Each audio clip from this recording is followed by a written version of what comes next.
کہنے لگے ولدعالین کے بعد آمین نہیں کہنا چاہیے۔ میرے پاس لوگ مسائل پوچھنے آتے ہیں، اب تو مجھے بہت ساری باتوں میں غصہ آ جاتا ہے، تھوڑی تھوڑی طبیعت بعض اوقات تلیل رہنے لگتی ہے تو طبیعت عجیب سی ہو جاتی ہے۔ ایک صاحب آئے میرے پاس تھوڑے دن پہلے، کچھ خواتین بھی ساتھ، کہنے لگے ولدعالین کے بعد آمین نہیں کہنا چاہیے۔ میں نے کہا جی آپ کو کیا اعتراض ہے؟ کوئی بھی دعا کو بندہ مانگتا ہے تو سامنے والا اگر آمین کہہ دے تو اس میں کوئی حرج ہے؟ اور ولدعالین کے بارے میں میرے نبی پاک صلی اللہ علیہ وسلم نے فرمایا جب امام ولدعالین کہے تو مقتدیوں کو آمین کہنا چاہیے، اس لیے کہ فرشتے بھی آمین کہتے ہیں۔ میں نے اسے حدیث سنائی، مجھے کہنے لگا جی وہ بات آپ کی صحیح ہے لیکن قرآن مجید میں ولدعالین کے بعد آمین لکھی نہیں۔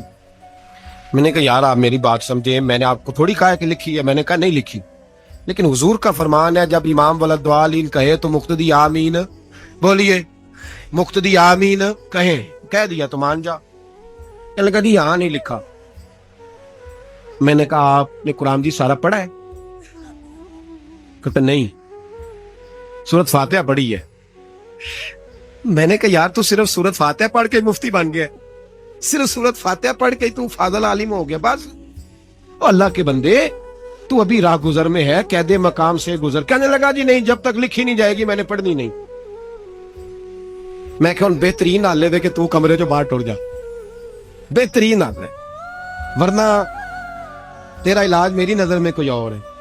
عقل ہی کوئی نہیں، شعور ہی نہیں، جو مرضی منہ میں آتا ہے کہتے جاتے ہو۔ میں نے کہا قرآن میں تو نہیں لکھا ہوا فجر زور اثر مغرب عشاء پڑھو، قرآن میں تو نہیں لکھا فجر کی 2 رکعتیں، زور کی 4، عصر کی 4، مغرب کی 3، تو نہ پڑھوں نہ پڑھوں؟ اور خدا کے بندے نبی پاک صلی اللہ تعالی علیہ وسلم کی شان یہ ہے کہ رب فرماتا ہے میں نے تمہیں رستہ بتا دیا ہے، رستہ بتا دیا، اطیع اللہ واطیع الرسول، جو قرآن میں اللہ کہے وہ بھی مانو اور باقی وہ مدینے میں میرا محبوب بیٹھا ہوا ہے، جیسے جیسے وہ کہتا جائے ویسے ویسے کرتے جاؤ۔ نماز فرض ہوئی تو صحابہ نے پوچھا حضور کتنی پڑھنی ہے، کس طرح پڑھنی ہے، رکھتے کتنی، وضو کیسے، کھڑے کیسے ہونا ہے؟ تو نبی پاک نے فرمایا آؤ صلو کما رأیتمونی اصلی، جیسے جیسے میں پڑھتا جاؤں ویسے ویسے تم بھی پڑھتے جاؤ۔